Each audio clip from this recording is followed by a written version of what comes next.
So,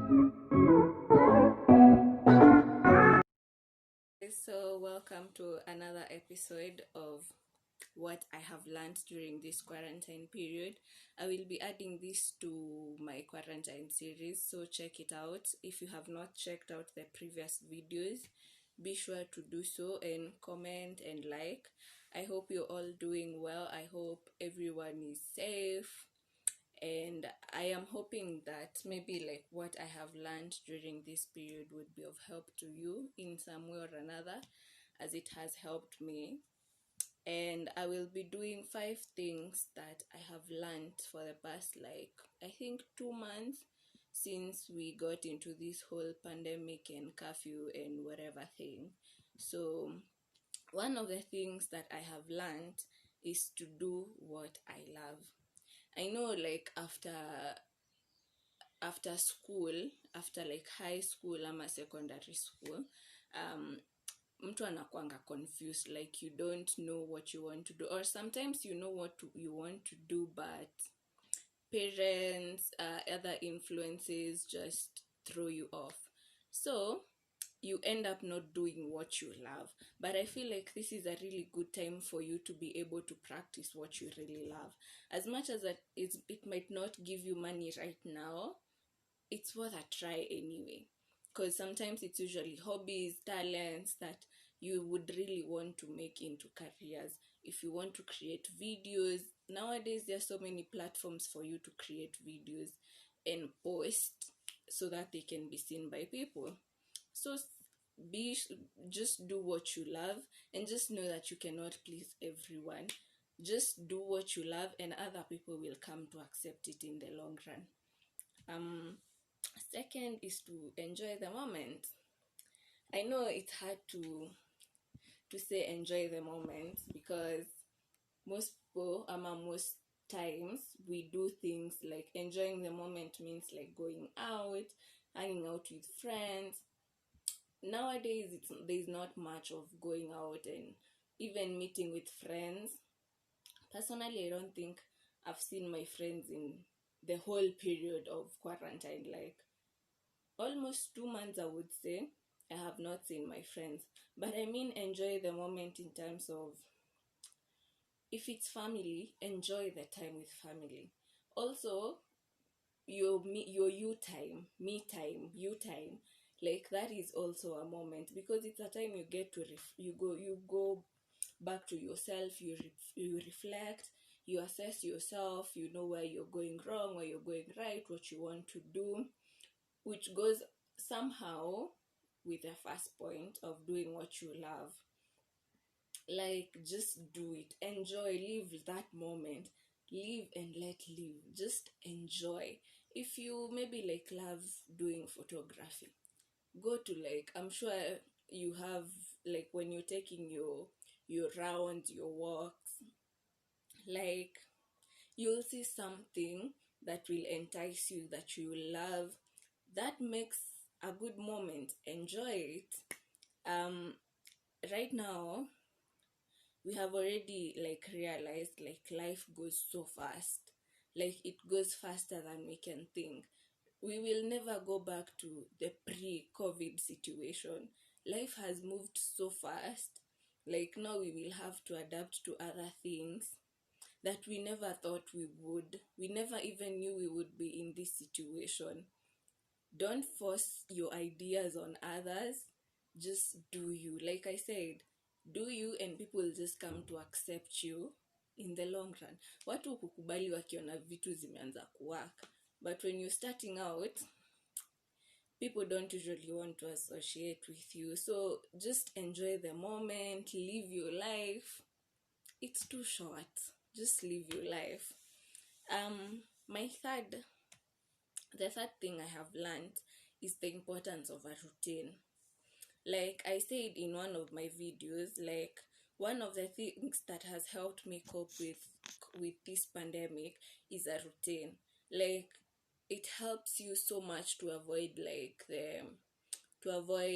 anxiety, overthinking, especially if you're an overthinker like me. Like, a routine is really important because it keeps you grounded. You know that in the morning I have to wake up, make my bed, take breakfast, clean and all that. Like the whole time you're focused on doing something, on accomplishing something. So a routine is really important. Like, make sure you have a routine for your sleeping time, your waking up time, especially those two are really important. Because if you have an irregular sleeping time, a sleeping period, your body is also like equal to, like, you'll find yourself moody. Sometimes you don't even know why you're moody. I'm angry. Sometimes you're just overexcited that it scares you. So a routine is really important. Also, your eating habits. Like for me with my condition, it's very important for me to know what I am eating. I know I still have not posted part 2 on the thyroidism video, which I will. I'm still working on it, but it's really important to have that routine. And for those who have routines, you can agree with me how important it is and how much it influences how your day will be. My other lesson is the importance of friendships. Like during this time, it's really important for you to have someone you can talk to, someone who understands you, who listens, and someone who also knows you, who you don't go tell something how you're feeling. Maybe you're feeling anxious and you tell them and they think you're overreacting. You need a friend, someone you can talk to, who is like, I know what you feel, I understand how you're feeling, and helps you get through it. Like those kind of friendships are really important. And this is the period when you know who is your true friend and who isn't. Trust me, like when you're going through a phase, like during this period when anxiety is sometimes over the roof, you're very irritable, you just don't want to talk. Kuna wale wabeshi, they'll be like, oh, you're always overreacting, oh, you're always doing this, you always, like, they'll start throwing blames at you, instead of like wanting to know like what is happening, what is going on with you. The good friends are the ones who will like care for you, who will try to understand you. They might not necessarily like understand you, but the first step to even showing that they care is asking you what the problem is, checking up on you. But I'm not saying that your friends should be the only ones checking up on you. You should also check up on your friends. It's a two-way thing. You need someone to talk to, you need someone to check up on you, but you also need to do the same, because your friend is also looking for the same kind of feeling. And I think that is how you grow friendships. You don't have to do all the material stuff like going out and all that. Just checking up on each other, a phone call, a text, like that is really, it goes a long way, honestly. And my last lesson is to be flexible with my goals. Like, this period has really thrown us like all over the place. We had plans. 2020, we got into 2020 and we said, I want to do this, I want to do that by the end of the year. But we, in the 5th month, not even halfway through the year, but things are already like going a different direction. And it's very easy for you to be frustrated because you don't know how you will achieve those goals. But I think sometimes it's better to postpone a certain goal or even change it for a certain period of time. Like, you can, during this period when you're not even maybe going out and all that, you can start developing your talents and your hobbies. You can create short-term goals just for this period.